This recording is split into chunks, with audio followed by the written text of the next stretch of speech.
Hello ছোট্ট বন্ধুরা, দেখো আজ আমাদের বাড়ির পাশে ভাগবত পাঠ হচ্ছে, তাই আমি ওখানে একটু ভাগবত পাঠ শ্রবণ করতে এসেছি।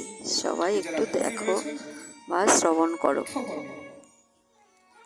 অনায়াসে জিনিস পাঠিয়ে দেয়, তুড়িও যেতে হয় না। যারা সঙ্গে থাকে তারা প্রত্যক্ষ প্রমাণ।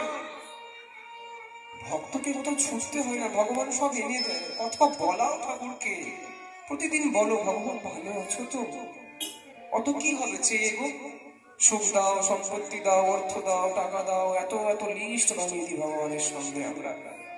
আর একটা কথা ভাবো তো, ভগবান শ্রীকৃষ্ণ যখন দ্বারিকাতে যাচ্ছিলেন হস্তিনাপুর ছেড়ে, তখন কুন্তি পিসিকে বললেন, পিসি চাও, তুমি আর যা চাইবে আমি তোমাকে তাই প্রদান করবো। কি চাও বলো তো পিসি?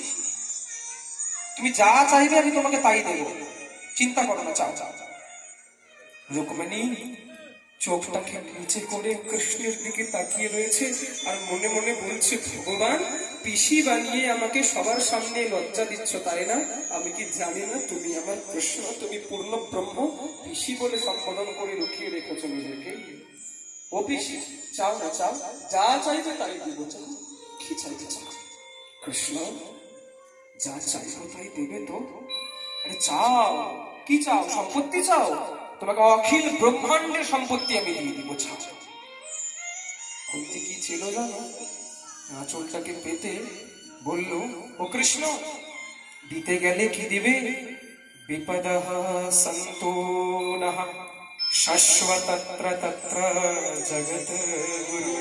ও কৃষ্ণ এই জগতে যত দুঃখ, যত কষ্ট, যত চোখের জল, যত চিৎকার, যত কমি, যত কষ্ট, যত দুঃখ রয়েছে, তোমার এই পিসির আঁচলে দিয়ে দাও না গো।